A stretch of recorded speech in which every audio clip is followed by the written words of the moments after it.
ครับสวัสดีครับวันนี้เราจะส่งให้ลูกค้านะครับที่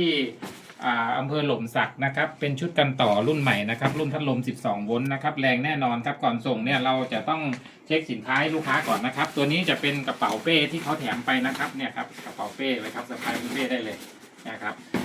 เดี๋ยวเราเช็คสินค้าให้ลูกค้าก่อนนะว่าเปิดมาจะเจออะไรบ้างเปิดมาจะเจอคู่มือนะครับคู่มือก็จะอยู่ข้างในนี่แหละแล้วตัวนี้ก็จะเป็นของแถม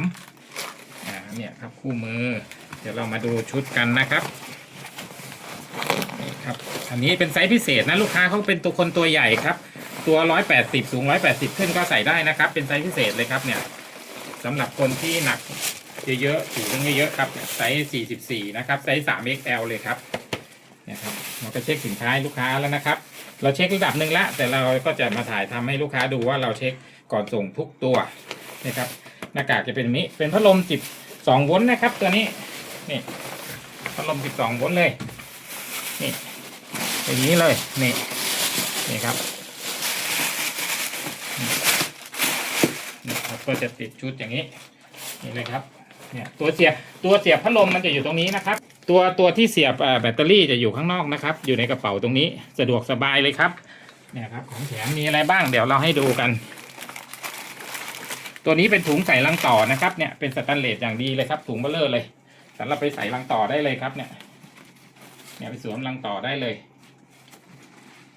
แล้วมันจะมีตัวนี้เป็นครีมหนีบลูกต่อแถมให้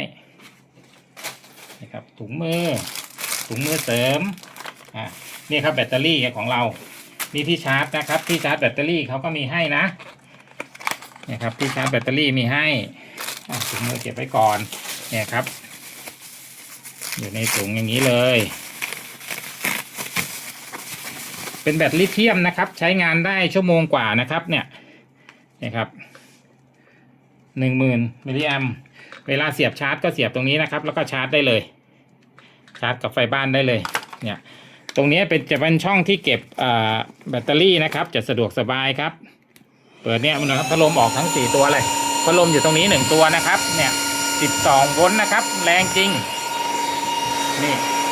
ด้านนี้อีกแล้วก็เอวนี่อีก2ตัวเป็นพัดลม4ตัวเลยนะครับ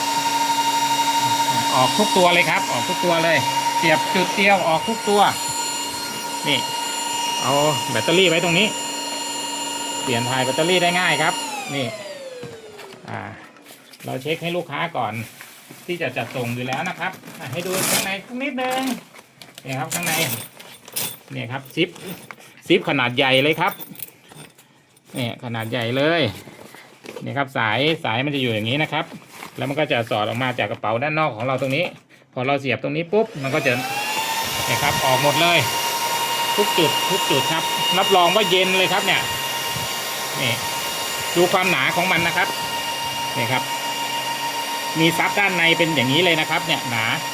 าแน่นอนครับนี่ครับหนาแน่นอนครับลูกค้าหนาแน่นอนครับรับรอง 100% ครับกันต่อได้ทุกชนิดครับรุ่นใหม่พัดลม12 โวลต์นะครับ 3,490 บาทส่งฟรีเก็บเงินปลายทางครับสามารถเปิดพัสดุเช็คสินค้าก่อนจ่ายเงินได้นะครับนี่ครับพัสดุเนี่ยสามารถเปิดเช็คได้เลยครับว่าของตรงปกไหม